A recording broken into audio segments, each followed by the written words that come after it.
Now some of you requested a comparison video of the Sennheiser BTNC 4.50 and other headphones in the market. Well, I have here with me, yes, the Sennheiser BTNC 4.50, and I'm going to compare it with a new release in the market.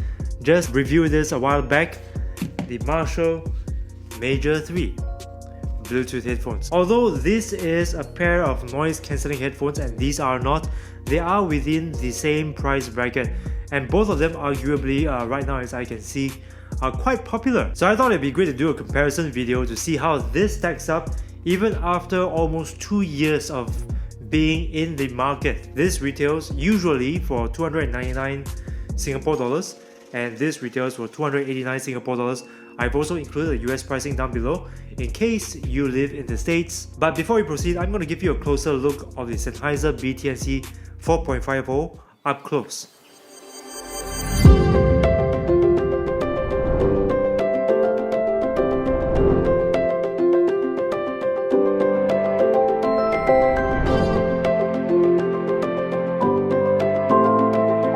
Now, Sennheiser did a very good job making and releasing this pair of headphones. This BTNC 4.50 is clearly meant to undercut the entire market of noise cancelling headphones. Noise cancelling headphones before this pair used to cost a lot of money, like for example the Bose QC35 retails for 549 Singapore dollars. The Sony WH1000X is about the same price. This is 299 Singapore dollars, and it cancels nearly as much noise as the QC35 Series 2. I would say about 80% as much noise, but of course here we are talking about Sennheiser's Noise Guard noise cancelling technology. They are one of the pioneers in noise cancelling technology after all, right up there with Bose. So I'm not surprised this is going to do a great job cancelling noise. Of course, you have an around a year cup design, so this means that the cushions sit around a year, giving you a layer of passive noise isolation already. Of course, added on top of that the active noise cancellation. So it's not a bad pair to have on your daily commute on public transport. But one of my gripes about its noise cancelling is that when you're walking and if your steps are a little too heavy, or if you're walking downstairs, you might hear clicks that interrupt the noise cancelling, and that's because the microphones that is in charge of picking up the noise around you will also pick up excessive vibrations from your footsteps. Now that also happens with other noise cancelling headphones, and even the more expensive ones, by the way, such as the ones that I just mentioned.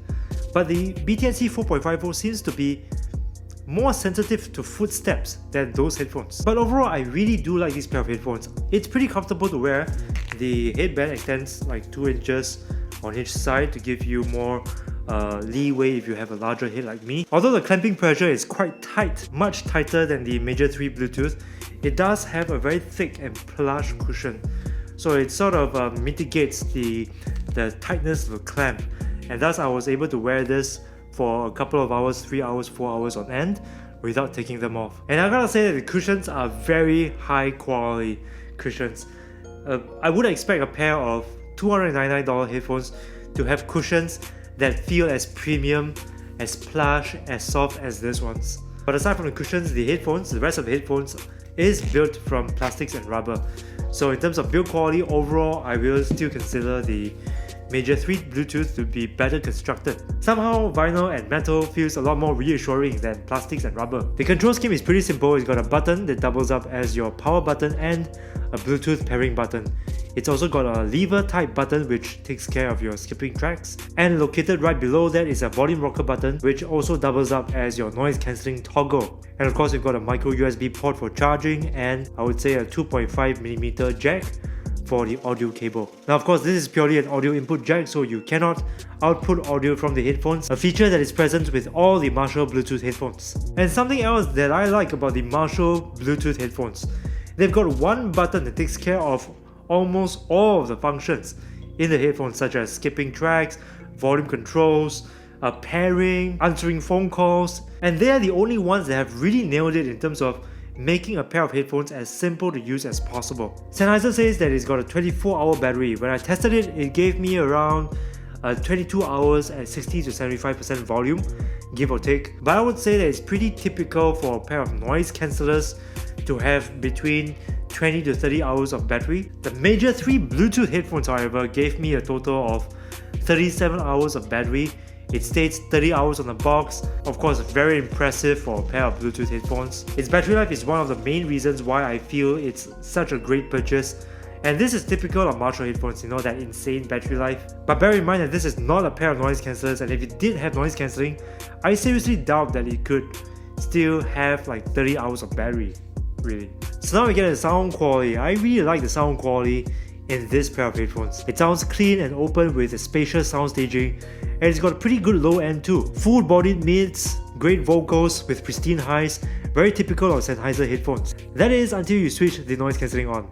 Noise cancelling seems to have a negative impact on its sound quality. Somehow vocals seem a little bit more muddy, a little bit more hollow, and you don't get as much low end if you activate noise cancelling in this pair of headphones. But even with noise cancelling, it's still pretty enjoyable to listen to when you're playing music. If you're watching videos on this, my experience with this is that it has this little bit of audio-video sync delay. You'll notice it, but it doesn't spoil the entire viewing experience. Contrast that with the major 3 Bluetooth, which has a little bit of audio-video sync delay, but it handles audio-video sync marginally better than the BTNC 4.50. Overall, both of them have the pros and cons, and I talk a little bit about the major 3 Bluetooth's cons in this video, so you can watch it if you have time. But if I were to choose from a value proposition perspective, the Sennheiser BTNC 4.50 is a very compelling choice because it is, first of all, noise cancelling, it's got great sound quality, a decent battery life, pretty comfortable to wear, and plus, I think I forgot to mention this earlier, it also comes with a soft carrying case. So, you know, the headphones fold up and it fits right in. Zip it up. And what about the major 3 Bluetooth? Yes, it does not have noise cancelling and it doesn't have a case, but if I'm approaching this from an aesthetics point of view, I certainly prefer the design of the major 3 Bluetooth. It just looks a lot more funky, right? And I really do love its grunge rock design. It's also a lot more user-friendly than the Sennheisers or most other Bluetooth headphones in the market. It's got just one button and does everything, which is super convenient. The sound quality is comparable but quite different from the Sennheisers in that they do have a little bit more kick and punch in the upper bass registers. So if you're listening to rock music, you get a little bit more energy from it. Music and videos also feel a lot more closed in as compared with the Sennheisers. And finally, its battery life is really good. So I wouldn't say that one is better than the other. It really depends on what you're looking for in a pair of headphones. The Sennheiser BTNC 4.50 and the major 3 Bluetooth both have their advantages and drawbacks. But I hope this video has helped you get a clearer picture of how the BTNC 4.50 compares with other headphones in the market such as the major 3 Bluetooth. If you have any burning questions you'd like to ask me, you can ask me in the comment section below, and as always, I will try to get back to you as soon as I can. So thank you so much for watching, and if you like this video, please give it a thumbs up, share it with your friends, subscribe to this channel if you haven't already, and remember to ring the bell to join my notification squad because I upload videos every single week, and that is the only way you will get notified. And if you think I'm doing a great job with these videos, you can treat me to a cup of coffee on Patreon or PayPal. Links are in the description, and I thank you in advance for your contributions. Once again, this is Aaron, and you're watching Aaron is Loud and Wireless. Facepalm. Out.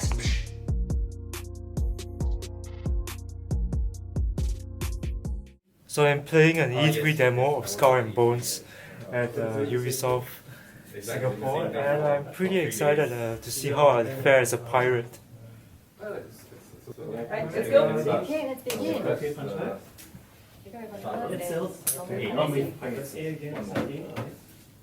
Okay, this is quite interesting. I'm teaming up with player 4 and we're sinking ships together. Where are you? I can't see you. Oh, you're behind me. Oh, okay. Wow. There's a pin over there. Oh, we could sing that guy. Hold on. Yeah, let's just sing this guy now. But this puts us in the middle of all the other ships though. Yeah. Special ability. We'll try sailing around the flank then. Okay. Yep. He's attacking us.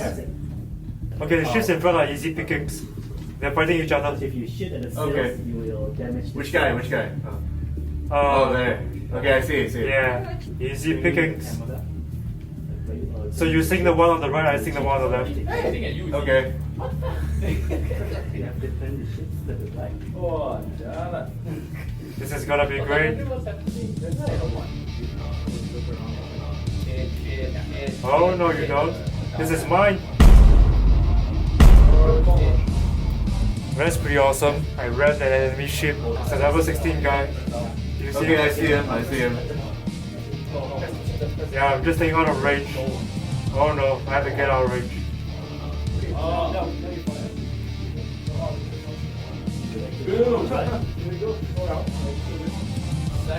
He's got 80% health. Okay, let's take out with him. I sent him. Yeah. I'll ram him. Play 7. You can press the RB button. Oh no, I can't even get to him because of the wind. Then you find the players. The wind actually plays a part in determining where you should attack from. There you go. Boom! Board! Almost there. Boarding him. Yeah, board it. Reception. Oh no, I pressed I pressed Y instead. It's okay. He's gone. West.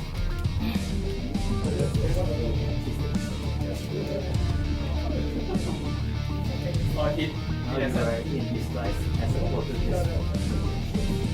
Other players Boarding him. Trying to. They won't know Gotta press A. Whoa. Oh, there we go. They know. Alright, nice.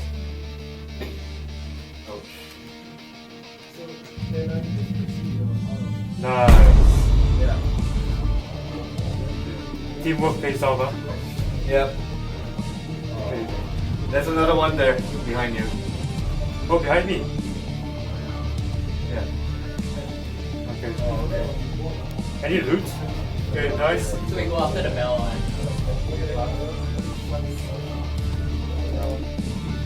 Board, yes. What? Whoa. Sad. Oh, Alright. it's gone. Session's ended. Hi, Gwenna. Thanks for playing. I hope you had fun. Yep.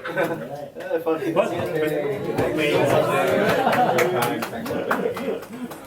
Hope you guys enjoyed. We get to just take prediction in time, though. I saw it there, like, oh, 2 minutes left. We're not going to do it. Have fun, thanks. At least too bad we didn't get to kill each other. Yeah, right. Hold on. Survive. You didn't get sunk. That's pretty interesting. Nice. Yeah, nice.